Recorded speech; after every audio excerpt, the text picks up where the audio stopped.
We won't do business with a company that hires high school graduates. Get out. She said this with a malicious smile. At the client's office, where I went for the business meeting, my ex-wife Betty, who was working as a receptionist, threw these words at me. She probably thought she was mocking me as a joke, but it was far too disrespectful. This was a business setting. Bringing personal feelings into it left me too exasperated to engage in a proper conversation. I agreed to the meeting because I was asked to. But if this is how I'm going to be treated, I don't need this deal. Got it. We'll cancel everything, I said curtly and turned to leave the reception. Betty blinked in surprise, apparently not expecting me to back down so quickly. My name is Jack Smith, and I turned 50 this year. I always thought I was still young, but before I knew it, I reached this age. When you look ahead in life, it feels long, but when you look back, it passes in the blink of an eye. Time flies so fast. The words of my elementary school teacher resonate with me now more than ever. When I was young, I was quite the troublemaker. My family was poor, so I didn't care much about studying. I hung out with the local bad kids and got into all sorts of mischief. Although I went to a local college, I never really grew up and kept getting into fights.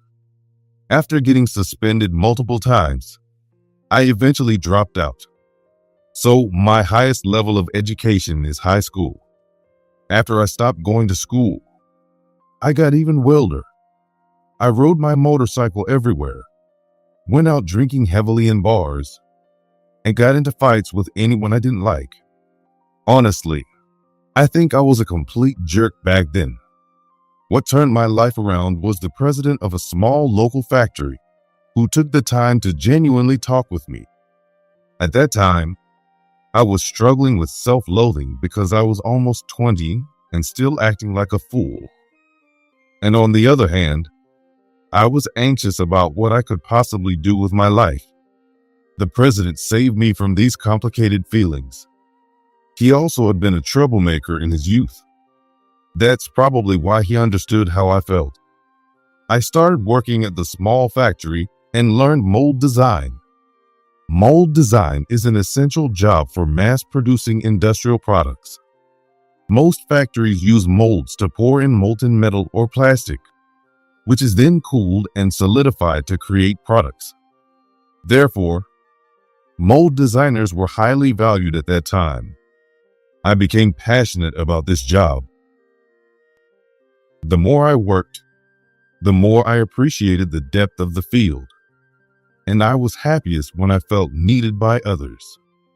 I decided to live my life as a mold designer and have walked a straight path ever since. A turning point came for me when I was 40 years old. I ran into Betty, who I used to hang out with when I was a bad boy, and we ended up getting married. She was quite a troublemaker back then too. Betty is 4 years younger than me, and she was like a little sister back then. Though she had a tough personality, Betty had striking features and was very popular. She always had a crowd around her. It's truly strange how life works, ending up marrying someone like her. By the way, this is my first marriage, but Betty's second. However, that didn't bother me at all. We were both at an age where it wasn't about falling madly in love. We reconnected at a time when we were both more settled and mature, and I think we were just naturally drawn to each other. Knowing each other's pasts and understanding each other's circumstances was probably a good thing. On the other hand, we both had strong personalities, so we clashed often. Fighting was a regular occurrence in our household. We would argue, confronting each other head on. I'm not the type to back down, and she's very competitive, so our fights often dragged on. Despite that, The fact that we've been together for 10 years means our relationship wasn't that bad after all. Betty and I were full of flaws, but I believe that as long as we complemented each other, we could live together forever. However, an event occurred that led to the breakdown of our marriage. That event was the bankruptcy of the small factory where I worked. The company started to decline after the president, who had always looked out for me, passed away and his son took over. I guess the company couldn't keep up with the changing times. Even so, I had pride in my work as a mold designer and thought I would find another job quickly. However, the world isn't that forgiving. I went from being needed to not being needed at all. I was depressed and withdrawn because of that. And maybe that was why Betty handed me divorce papers. You're no longer needed. I'm divorcing you because you're useless. Her harsh words pushed me into an even deeper depression. A while back, I would have fought back with all my might. But having lost my job and my confidence, I didn't have the strength. In the end, I complied with Betty's demands and we divorced. To make matters worse, she took most of our assets, leaving me with only a small amount of savings and unemployment benefits, forcing me into a life of poverty. Is this how my life is going to end? In loneliness? I spent my days in a gloomy mood, drinking cheap liquor. Then, some surprising news came my way. It suggested that my divorce from Betty might not have been caused by the factory's bankruptcy. I had always thought that losing my job and my subsequent lack of motivation were the reasons for our divorce. After all, that's what Betty had told me. However, former colleagues from the factory and friends from my younger days told me that Betty had been cozying up with a flashy guy even before the factory went bankrupt. At first, I dismissed it as mere gossip and didn't listen. But when multiple sources told me the same thing and even provided definitive photographic evidence, I couldn't ignore it any longer. The photos showed Betty and an unfamiliar man closely embracing. Betty, my wife, had been seeing another man. It seemed like an undeniable truth. And this revelation reignited my fighting spirit. Damn it, Betty.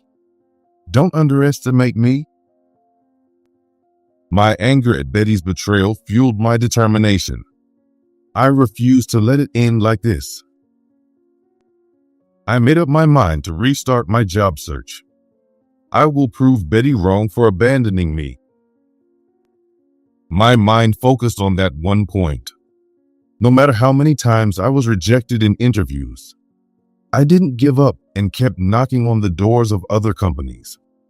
I believed that somewhere there was a company that needed my skills, and I pushed forward with determination.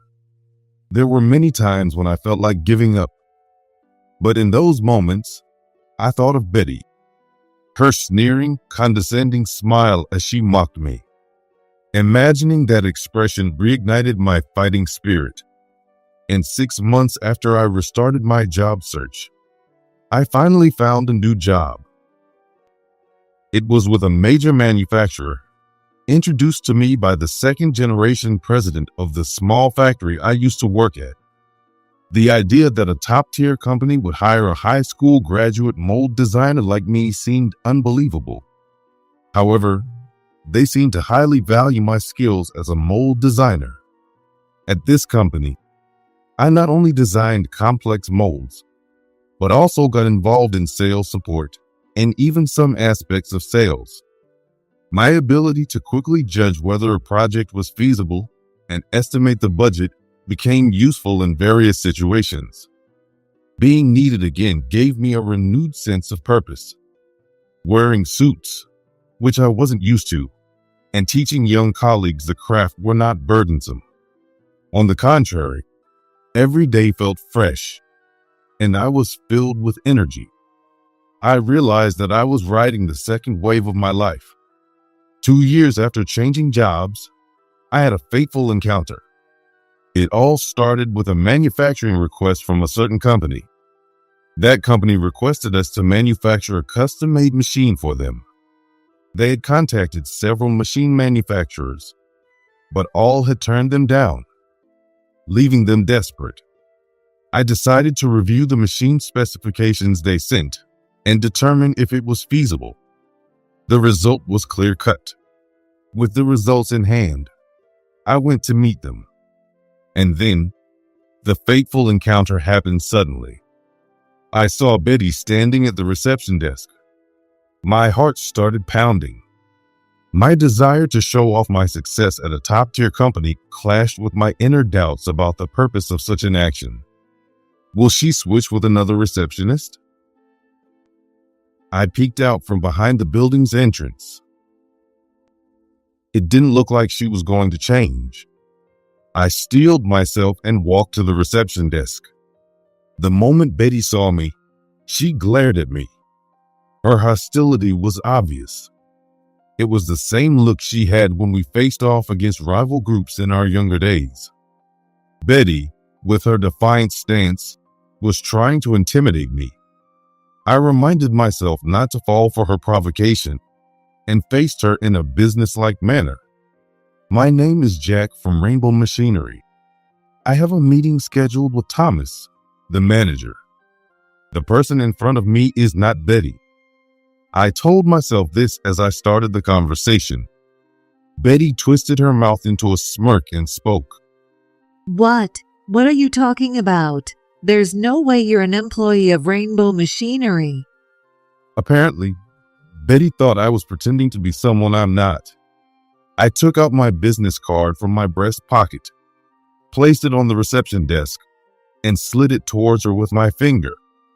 There, that should shut her up. But just as I thought that, Betty sneered.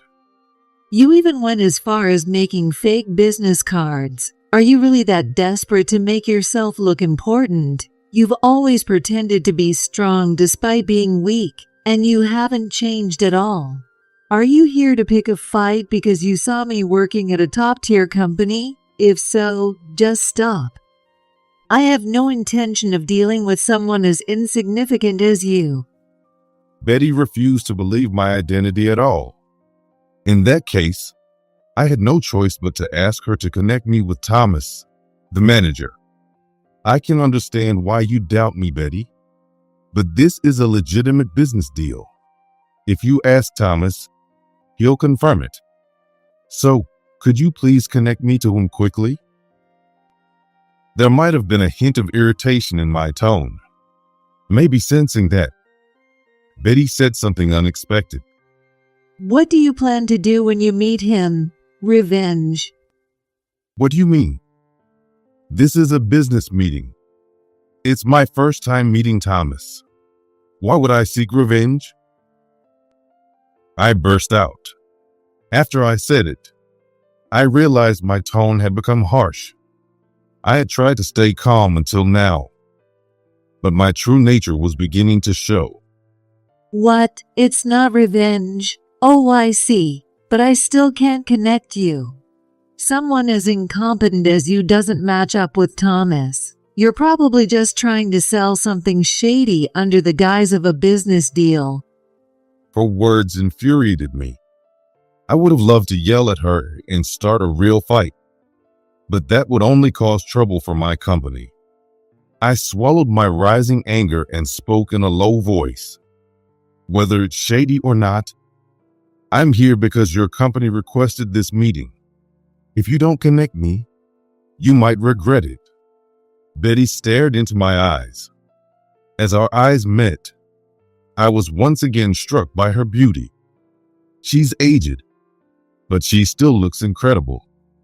As I was thinking this, I saw a devilish glint in Betty's eyes. Absolutely not. If I believe this lie, Thomas will scold me. There's no way I can trust a company that would hire a loser like you. Betty sneered. We won't do business with a company that hires high school graduates. Get out. She said this with a malicious smile. She probably thought she was mocking me as a joke. but it was far too disrespectful. This was a business setting. Bringing personal feelings into it left me too exasperated to engage in a proper conversation. I agreed to the meeting because I was asked to. But if this is how I'm going to be treated, I don't need this deal. Got it. We'll cancel everything, I said curtly and turned to leave the reception.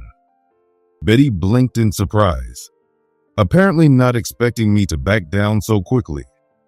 Give my regards to Thomas. Tell him we will never do business with your company again. Without looking back, I left the reception area. The deal didn't go through, but for some reason, I felt relieved. That was because I wasn't really enthusiastic about this project in the first place. There wasn't much benefit for my company to take on this job. When the offer came in, I could have turned it down immediately. However, the challenge of designing a complex mold ignited my craftsman spirit, and I wanted to see if it was feasible. In the end, I determined it was doable. With our company's technology, it was possible. But since there was no significant profit, I wasn't willing to proceed unless they accepted our terms fully. Moreover, there were some unsettling rumors about Thomas's company. That was another reason I wasn't eager to move forward. So being turned away by Betty didn't hurt my company at all. Although my frustration was still simmering, I happened to look up at the sky, which was bright blue. But when I lowered my gaze a bit, I noticed billowing cumulonimbus clouds starting to form. At that moment, Betty's face came to mind.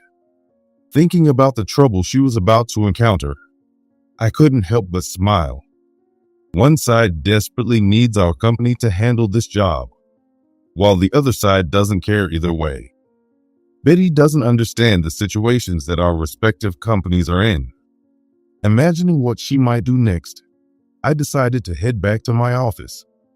An hour after returning to my desk, I received a call from Thomas. Jack, what happened with today's meeting? I've been waiting for quite a while. Though Thomas spoke politely, I could sense his frustration. Oh? Didn't the receptionist tell you anything? I came by saying I had an appointment with you, but I was turned away. I even mentioned it was an important business meeting. I replied with a hint of sarcasm. Thomas sounded shocked. It seemed Betty hadn't informed him that she had sent me away. I'm terribly sorry. She must have mistaken you for some dubious salesperson or something. Do I look a dubious salesperson? Well, if that's how I came across, it can't be helped. I responded with a wry smile. I know I don't have the most approachable face. My past has made me prone to glaring at people unintentionally. But Betty was the same way. I'll make sure to speak to the receptionist about this. Could you please come back one more time? Thomas spoke as if trying to gauge my mood. Of course, it's Thomas's side that's in a bind. However, I'm not so kind as to go back again. That's a bit difficult. I have a lot of work piled up. Besides, I don't want to see that receptionist again. Let's put this matter on hold for now, I replied in a soft tone. Thomas, clearly not expecting this response, hurriedly replied, Put it on hold? Wait, did our receptionist really behave that rudely? From the way Thomas was talking, I could tell he was feeling desperate. Well, yes, sort of. When I answered vaguely, Thomas pressed on. I'm truly sorry about that. I'll make sure to talk to her sternly, so please forgive us. If your company rejects us, it will be a huge blow to us. Please, I'm begging you. Thomas's desperation was evident, but the more he talked, the more a certain suspicion grew within me. Who was the woman at the reception? Betty. What's her last name? Smith. Why? I thought so. The same last name as mine, you know? But it's not just a coincidence that we share a last name, I said teasingly. And Thomas immediately reacted. What do you mean by that? Actually, Betty is my ex-wife. That's why we have the same last name. It seems she didn't revert to her maiden name. I'm surprised to see her at my visit. She put me through a lot of trouble. Even though she was seeing another man, she made me out to be the bad guy and pushed for a divorce. On top of that, she took most of our assets. It was a nightmare. That's why I don't want to have anything to do with her. As I spoke in a weary tone, Thomas fell silent. He was probably bewildered by me bringing up personal matters in a business setting. But I suspected there was more to it. I began to think that Thomas might be the one Betty had an affair with, or even her serious partner. Betty said something incomprehensible to me, like, "Have you come for revenge?" And Thomas's reaction to my story seemed a bit off. These clues started to form a coherent picture, making my suspicions seem more plausible. Thomas was likely the one who had stolen my wife. He was probably too shocked to negotiate with such an awkward counterpart, leaving him at a loss for words. Anyway, let's just reset this matter for now. As I was about to hang up, Thomas mumbled something indistinctly, trying to keep the conversation going. Having no other choice, I used the excuse of urgent work to forcibly end the call. I wondered how Thomas would interact with Betty after this, and how Betty would react after hearing the story from Thomas. Like ripples spreading across a lake, my mind began to stir. That evening, Betty called me right away. As soon as I answered, she began ranting in an agitated tone. Hey, you need to cut it out. It's awful to harass someone out of spite. She was so emotional that she didn't convey anything specific. Why are you so worked up? You were the one who said you didn't want the contract. I just took you at your word. I told you at the reception. We won't do business with your company. Since you didn't pass that along, I had to reiterate it. I spoke calmly, without raising my voice. Betty, perhaps feeling guilty about her behavior at the reception, started muttering. The way I handled it at the reception was wrong. I just didn't think someone like you could get a job at a top-tier company. But that was just a misunderstanding. What I said was a joke. I never seriously meant we wouldn't do business. So please reconsider. Betty spoke in a pleading tone. She must have been scolded severely by Thomas and told to make amends. No way. That deal is off the table. I'm not interested in discussing it anymore. When I coldly dismissed her, Betty immediately reacted. Why are you being so stubborn? You're being immature over a minor misunderstanding. Aren't you 50 years old? Can't you be a little more reasonable? This isn't about that. The negotiation is over. Getting tired of the conversation, I responded brusquely. Still, Betty wouldn't give up. Wait a minute. If this goes on, I'll be in a tough spot. I'm begging you, please restart the negotiations with him. Please restart the negotiations. It's clear they're together. Look, I've been listening to you, and it sounds like you and Thomas are involved, right? It started before our divorce, didn't it? You're only working as the receptionist because of his connections, aren't you? Thomas is unfortunate too. Making you, his girlfriend, the receptionist, led to the deal falling through. I spoke with a mocking tone, and Betty snapped. A former delinquent with a high school diploma is talking big. Oh, I get it. You're jealous of me and him, aren't you? That's why you're canceling the deal as revenge. Retaliating like this just shows you haven't changed at all from back then. Male jealousy is pathetic, especially from an old man like you. Her words rubbed me the wrong way. She always mocked me for being a high school graduate and useless. But I wanted to throw those words right back at her. Betty dropped out of college, and she's useless too. She's only working as a receptionist because of Thomas's connections. All she's good for is her looks, with nothing inside. She can't even handle a proper business conversation and lets personal feelings create trouble. She's the worst. I had plenty to say in return, but it felt pointless. I take pride in having built my position as a mold designer at a top-tier company. Betty, who got her job through connections, is on a different level. Engaging with her seriously felt foolish. You've said whatever you wanted. Are you satisfied now? No matter what you say, I'm not changing my mind. The deal is off, and the negotiations are over. That's final. I pulled the phone away from my ear. Sensing that I was about to hang up, I heard Betty shouting. Ignoring her, I ended the call. Then immediately, the phone started ringing again, so I turned it off. Thomas probably thought he could use my ex-wife Betty to restart the negotiations, but he picked the wrong person to ask. Trusting Betty, who has nothing inside, with this task was a waste. In the end, she just lost her temper, leading to this mess. But honestly, my decision to end the deal wasn't based on personal issues. There was another reason I didn't want to restart the negotiations.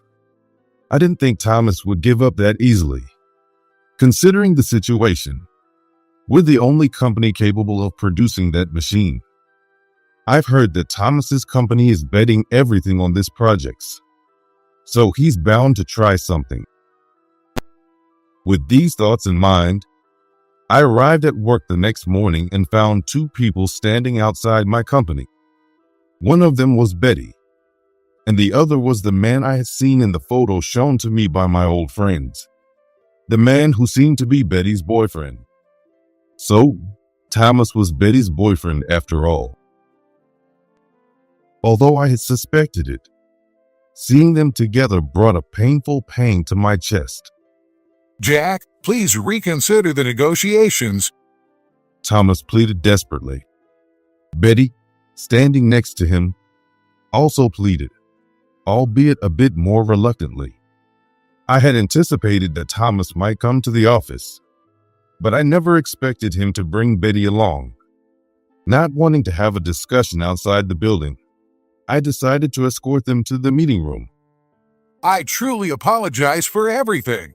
As you probably know, it would be a huge problem for us if your company refuses. Please reconsider. While Thomas pleaded desperately, Betty looked around the room nervously. I'm sorry you came all this way, but we cannot accept your request, I said firmly. No matter how much they pleaded, no meant no. But Thomas wouldn't give up and continued to beg desperately. I am truly sorry for Betty's rude behavior. If firing her will make amends, I am willing to do whatever it takes. Please, just tell me what you need. When Thomas said this, Betty puffed out her cheeks in defiance. Noticing this, Thomas frowned and glared at her. This is all your fault. What's with that attitude? Apologize properly and ask for forgiveness. Thomas said with obvious disgust. However, instead of apologizing, Betty leaned back and pouted even more. Hey you, cut it out. I said apologize now. Do it. Thomas grabbed Betty's arm, trying to force her to apologize to me, but she shook off his hand and glared back at him. The situation was becoming explosive. Watching this disgraceful display was starting to make me uncomfortable. Seeing no other option, I decided to reveal the truth. That's enough. Thomas, the reason we can't do business with your company isn't because of her rude behavior or the inappropriate relationship you two had behind my back. The real reason we can't do business with Thomas's company is that there are allegations that his company is illegally exporting products prohibited by law. For security reasons, exporting precision machinery overseas requires very thorough checks. There's a suspicion within the industry that his company has been exporting without clearing those checks. And we've received information that an investigation is about to take place. If this is true, it could be a big problem for us as well. Doing business with a company engaged in illegal activities. If we did that, our company could also come under suspicion. Therefore, until the allegations are cleared, our upper management has decided we cannot proceed with the deal. The timing of this directive coincided with Betty's inappropriate behavior, making the situation more complicated. But ultimately, the suspension of the deal is not because of her attitude or his relationship with her. That's why I said we should put the deal on hold for now. When I finished explaining, Betty leaned forward and grabbed Thomas by the collar. Hey, how are you going to make this right? It wasn't my fault, was it? After all the nasty things you said, don't mess with me. You won't get away with this. Thomas shrank back from her intensity. He was probably shocked by her sudden change in behavior. Betty, we're at a client's office. Stop it. Thomas faltered and said to her, I'm getting fired anyway, right? I don't care about appearances anymore. Besides, you never left your wife for me. You deceived me. We're done. I'm going to ruin your family. Betty's true nature emerged. She may look beautiful, but when she's angry, she's uncontrollable. She had been hiding her true self since she started dating Thomas. But deep down, people don't change that easily. Wait, let's calm down and talk this out. Come on, Betty. I was wrong. Please forgive me. Thomas, having slumped out of his chair, desperately tried to soothe Betty, but she wasn't having any of it. The ugly argument showed no signs of ending. Watching the fight between these two villains was amusing, but I was starting to get bored. Both of you, cut it out. If this goes on any longer, I'll call security. Take it outside, I said coldly, urging them to leave. Even as she left the meeting room, Betty didn't let go of Thomas's collar. I called out to her, Hey, Betty, it's time to grow up. You're not young anymore, and you can't get by on your looks forever. I laughed as I said it, and Betty bit her lip hard. Her face was trembling with anger, but it also seemed filled with sadness. I'll probably never see her again, I thought as I watched her leave. Afterward, Betty, true to her word, exposed her relationship with Thomas to his wife, destroying his family. She is terrifying in times like these. Once she decides to do something, she always follows through. She was quite the troublemaker back in the day. Thomas was unlucky to have fallen for Betty's beauty. He probably never imagined she had such a dark past. But having a wife and pursuing a woman who was married, he got what he deserved. Thomas's wife was introduced to him by the senior managing director. As a result, his reputation within the company plummeted. Unable to bear it, Thomas resigned from the company. On top of that, he's being sued for a large amount of alimony. As for Betty, she achieved her goal of destroying Thomas's family. But the way she did it became widely known, and she got fired. She never had the aptitude for working in a company, so it'll be interesting to see how she supports herself from now on. Her much prized beauty is nearing its expiration date, and her inner nastiness is starting to show, which will only make her appearance worse as she ages. There won't be any more men interested in her. On the other hand, my career is progressing smoothly. My company ended up taking on the manufacturing job that Thomas's company had requested, as the suspicions of illegal exports were cleared. It turned out that the allegations were false. My company proposed a price for the machine manufacturing that would yield a significant profit for us. Our sales team thought the client wouldn't agree to such a high price, but given their desperate situation, they accepted it without hesitation. I am currently working on a highly complex mold design. The challenge excites my craftsman spirit, and I experience a thrilling tension as I immerse myself in the work every day. Incidentally, since the overseas illegal export allegations turned out to be false, both Betty and Thomas suffered unnecessarily. If it weren't for those suspicions, no matter how much I was ridiculed at reception or how inappropriate their relationship was, I wouldn't have rejected the deal outright. If not for those suspicions, the two of them would not have fallen out.